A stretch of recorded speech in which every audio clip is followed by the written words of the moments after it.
ಬಹುಶಃ ನಿನ್ನೆ ಅಶ್ವತ್ಥನಾರಾಯಣವರು ಪಕ್ಷದ ಕೆಲವು ಮುಖಂಡರುಗಳಿಗೆ ಕಳಿಸಿರ್ತಕ್ಕಂಥದ್ದು ಊಟಕ್ಕೆ ಬರಬೇಕು ಅಂತಕ್ಕಂಥದ್ದು ಕರೆದಿದ್ದಾರೆ. ಅಲ್ಲಿ ನನ್ನ ತೋಟದಲ್ಲಿ 100-120 ಜನ ಕೆಲಸಗಾರರು ಈಗಲೂ ಕೆಲಸ ಮಾಡ್ತಾ ಇದ್ದಾರೆ. ಅಲ್ಲಿ ಕೆಲಸಗಾರರಿಗೆ ಇವತ್ತು ಊಟದ ವ್ಯವಸ್ಥೆ ವರ್ಷದ ಒಡಕು ಅವ್ರಿಗೆ ಮಾಡ್ತಾ ಇದ್ದಾರೆ.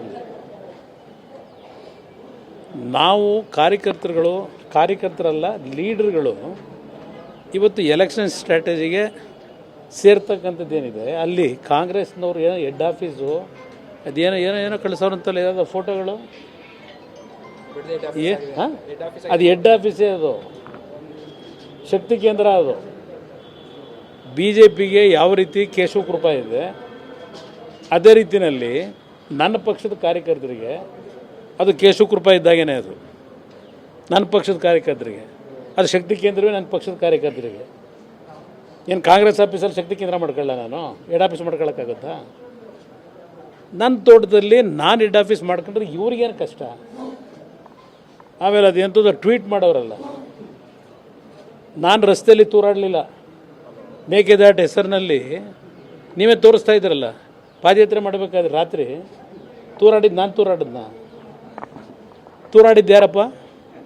ನೀವೇ ತೋರಿಸ್ತಾ ಇರ್ತಿರಲ್ಲ. ಮಧ್ಯ ಅಂತಷ್ಟೊತ್ತಿನಲ್ಲಿ ಯಾವನಾದ್ರೂ ಇದು ತಗೊಳ್ಳೋಣ, ಇದು ಇನ್ವರ್ಟರ್ AC.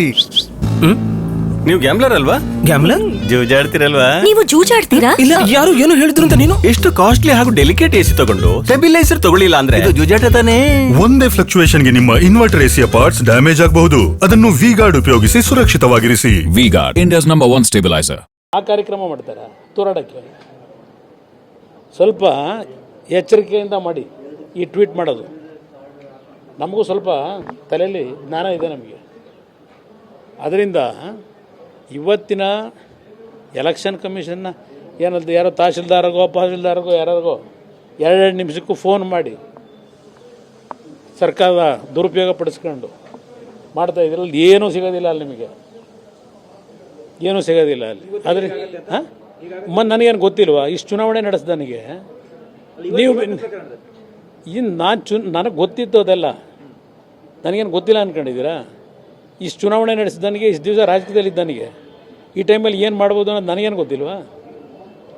ಅದರಿಂದ ಇಲ್ಲಿ ಯಾತಕ್ಕೆ ನಾವು ಬಂದು ಇಲ್ಲಿ ಎಲ್ಲರೂ ನಾವು ಇವತ್ತು ಸ್ವಾಮಿಗಳ ಆಶೀರ್ವಾದ ತಗೊಳಕ್ಕೆ ಬಂದಿದ್ವು. ವರ್ಷದ ಒಂದು ಮೊದಲನೇ ದಿನ ಬಂದಿದ್ದೇವೆ, ಹೋಗ್ತಾ ಇದ್ದೇವೆ. ಬಹುಶಃ ನಿನ್ನೆ ಅಶ್ವತ್ಥನಾರಾಯಣವರು ಪಕ್ಷದ ಕೆಲವು ಮುಖಂಡರುಗಳಿಗೆ ಕಳಿಸಿರ್ತಕ್ಕಂಥದ್ದು ಊಟಕ್ಕೆ ಬರಬೇಕು ಅಂತಕ್ಕಂಥದ್ದು ಕರೆದಿದ್ದಾರೆ. ಅಲ್ಲಿ ನನ್ನ ತೋಟದಲ್ಲಿ 100-120 ಜನ ಕೆಲಸಗಾರರು ಈಗಲೂ ಕೆಲಸ ಮಾಡ್ತಾ ಇದ್ದಾರೆ. ಅಲ್ಲಿ ಕೆಲಸಗಾರರಿಗೆ ಇವತ್ತು ಊಟದ ವ್ಯವಸ್ಥೆ ವರ್ಷದ ಒಡಕು ಅವ್ರಿಗೆ ಮಾಡ್ತಾ ಇದ್ದಾರೆ.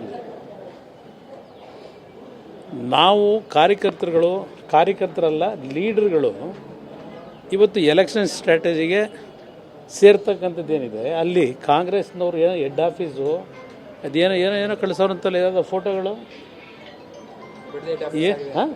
ಅದು ಹೆಡ್ ಆಫೀಸೇ, ಅದು ಶಕ್ತಿ ಕೇಂದ್ರ. ಅದು BJPಗೆ ಯಾವ ರೀತಿ ಕೇಶವ ಕೃಪಾ ಇದೆ ಅದೇ ರೀತಿಯಲ್ಲಿ ನನ್ನ ಪಕ್ಷದ ಕಾರ್ಯಕರ್ತರಿಗೆ ಅದು ಕೇಶವ ಕೃಪಾ ಇದ್ದಾಗೇನೆ. ಅದು ನನ್ನ ಪಕ್ಷದ ಕಾರ್ಯಕರ್ತರಿಗೆ ಅದು ಶಕ್ತಿ ಕೇಂದ್ರವೇ. ನನ್ನ ಪಕ್ಷದ ಕಾರ್ಯಕರ್ತರಿಗೆ ಏನು ಕಾಂಗ್ರೆಸ್ ಆಫೀಸಲ್ಲಿ ಶಕ್ತಿ ಕೇಂದ್ರ ಮಾಡ್ಕೊಳ್ಳ, ನಾನು ಹೆಡ್ ಆಫೀಸ್ ಮಾಡ್ಕೊಳ್ಳೋಕ್ಕಾಗುತ್ತಾ?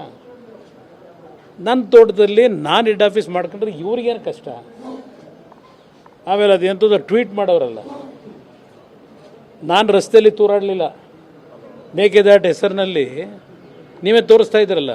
ಪಾದಯಾತ್ರೆ ಮಾಡಬೇಕಾದ್ರೆ ರಾತ್ರಿ ನಾನು ತೂರಾಡಿದ್ದು ಯಾರಪ್ಪ? ನೀವೇ ತೋರಿಸ್ತಾ ಇರ್ತಿರಲ್ಲ. ಮಧ್ಯ ಅಂತಷ್ಟೊತ್ತಿನಲ್ಲಿ ಯಾವನಾದ್ರೂ ಆ ಕಾರ್ಯಕ್ರಮ ಮಾಡ್ತಾರೆ ತೂರಾಡಕ್ಕೆ. ಸ್ವಲ್ಪ ಎಚ್ಚರಿಕೆಯಿಂದ ಮಾಡಿ ಈ ಟ್ವೀಟ್ ಮಾಡೋದು. ನಮಗೂ ಸ್ವಲ್ಪ ತಲೆಯಲ್ಲಿ ಜ್ಞಾನ ಇದೆ ನಮಗೆ. ಅದರಿಂದ ಇವತ್ತಿನ ಎಲೆಕ್ಷನ್ ಕಮಿಷನ್ನ ಏನಂತ ಯಾರೋ ತಹಶೀಲ್ದಾರ್ಗೋ ಯಾರಿಗೋ 2 ನಿಮಿಷಕ್ಕೂ ಫೋನ್ ಮಾಡಿ ಸರ್ಕಾರದ ದುರುಪಯೋಗ ಪಡಿಸ್ಕೊಂಡು ಮಾಡ್ತಾ ಇದ್ರಲ್ಲಿ ಏನೂ ಸಿಗೋದಿಲ್ಲ ಅಲ್ಲಿ ನಿಮಗೆ, ಏನೂ ಸಿಗೋದಿಲ್ಲ ಅಲ್ಲಿ. ಆದರೆ ಹಾಂ ನನಗೇನು ಗೊತ್ತಿಲ್ವಾ ಇಷ್ಟು ಚುನಾವಣೆ ನಡೆಸ್ದನಿಗೆ ನೀವು ಇನ್ನು ನನಗೆ ಗೊತ್ತಿತ್ತು ಅದೆಲ್ಲ, ನನಗೇನು ಗೊತ್ತಿಲ್ಲ ಅಂದ್ಕೊಂಡಿದ್ದೀರಾ?